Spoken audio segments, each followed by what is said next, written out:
ఈ వీడియోలో మాట్లాడుకోబోయే movie review వచ్చేసి 'డ్రైవ్'. ఈ మూవీ అమెజాన్ ప్రైమ్ ఓటీటీ ప్లాట్‌ఫామ్‌లో స్ట్రీమింగ్ అవుతుంది. సో, ఈ మూవీ ఎలా ఉంది ఏంటని ఈ రివ్యూలో మనం మాట్లాడుకుందాం. ఈ మూవీ యొక్క స్టోరీ గురించి సింపుల్‌గా చెప్పొస్తే, ఈ మూవీలో హీరోయిన్ ఆది పినిశెట్టి అలియాస్ జై. జై వాళ్ళ నాన్న స్టార్ట్ చేసిన మీడియా అయిన ప్రజా మీడియా కార్పొరేషన్‌ని చాలా బాగా డెవలప్ చేసి ఫైనల్‌గా కొందరు వ్యక్తులకి కొంత అమౌంట్‌కి ఆ మీడియాని అమ్మేస్తాడు. అమ్మేసి తను లండన్ లో సెటిల్ అవ్వాలనుకుంటాడు.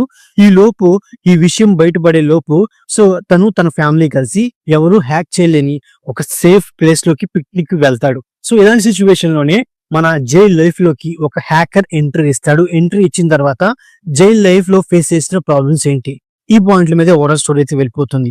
వెళ్ళిపోయినప్పటికీ ఈ మూవీ నాకు ఎలా అనిపించింది అంటే, ఈ మూవీ నాకైతే ఒక ఫ్లాప్ మూవీ అని చెప్తాను. ఎందుకు అన్నానంటే, సో ఈ మూవీ యొక్క స్టోరీ పాయింట్ బాగున్నప్పటికీ, దాని ఎగ్జిక్యూషన్ కూడా బాగున్నప్పటికీ, బట్ ఈ మూవీని ఎంగేజింగ్ గా రన్ చేయలేకపోయారు. ఫస్ట్ ఈ మూవీలో ఉన్న రివెంజ్ డ్రామాని అంత ప్రాపర్ గా ప్రజెంట్ చేయలేకపోయారు. అండ్ అలాగే సో ఈ మూవీలో మెయిన్ గా ఏంటి, డ్రామా కూడా అంతగా వర్కౌట్ అవ్వలేదు. ముఖ్యంగా ఈ మూవీ స్టోరీలో డ్రామా అండ్ అలాగే ఎమోషన్ సో వర్కౌట్ అవ్వకపోవడమే మూవీకి కొంతవరకు మైనస్ అనిపించింది.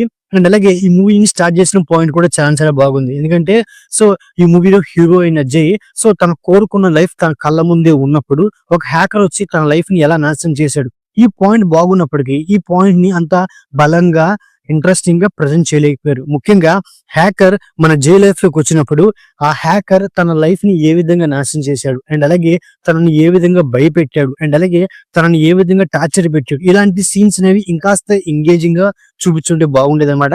అంతేకాకుండా ఈ మూవీలో మెయిన్ పాయింట్ ఏంటి, రివెంజ్ డ్రామా. సో అసలు రివెంజ్ డ్రామా ప్లాన్ చేసినప్పుడు సో ఆ రివెంజ్ డ్రామాని కూడా ఎంగేజింగ్ గా ప్రజెంట్ చేయాలన్నమాట. సో ఒకనొక సిచ్యువేషన్ లో సో ఇది రివెంజ్ డ్రామా అనే డౌట్ కూడా మనకైతే వస్తుంది అనమాట. అండ్ అలాగే ఈ మూవీలో మెయిన్ ఏంటి, మన హీరో సో తనేంటి ఎవరు హ్యాక్ చేయలేని ఒక ప్లేస్ లోకి వెళ్ళాడు. మరి అలాంటప్పుడు ఒక హ్యాకర్ తనని ఏ విధంగా హ్యాక్ చేశాడు, సో హ్యాక్ చేశాడు, ఓకే. హ్యాక్ చేసిన తర్వాత మరి ఆ హ్యాకర్ ని హ్యాక్ చేయడానికి ఎవరో ఒక హ్యాకర్ ఖచ్చితంగా ఉంటారు. ఎందుకంటే మన హీరో తన మీడియాని అమ్మేసినప్పుడు తన దగ్గర ఒక హ్యూజ్ అమౌంట్ అయితే ఉండిద్ది.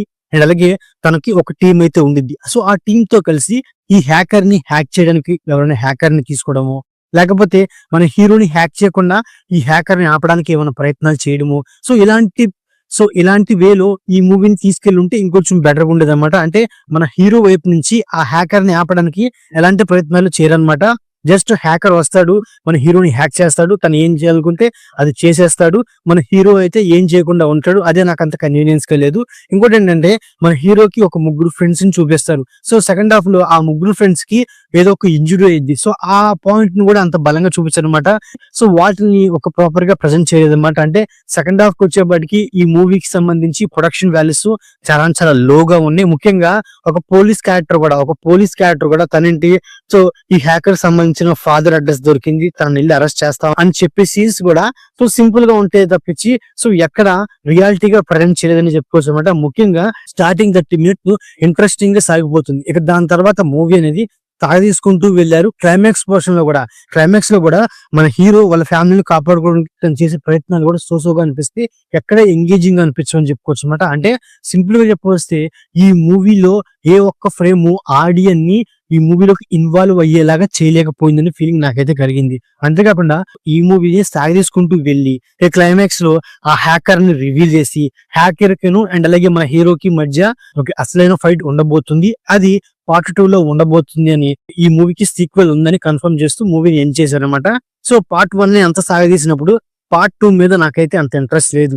ఇక ఈ మూవీ పర్ఫార్మెన్స్ విషయానికి వస్తే మెయిన్ గా సో మన ఆది పినిశెట్టి గారు యాక్టింగ్ బాగున్నప్పటికీ బట్ ఓవరాల్ మూవీ మొత్తం తన యాక్టింగ్ తో మనల్ని కట్టి పడేసే అంతలాగా, తన యాక్టింగ్ తో ఇంప్రెస్ చేసే అంత యాక్టింగ్ అయితే తనైతే చేయలేదనే ఫీలింగ్ నాకైతే కలిగింది. సో మిగతా యాక్టర్స్ పర్ఫార్మెన్స్ కూడా నాకు సోగా అనిపించింది.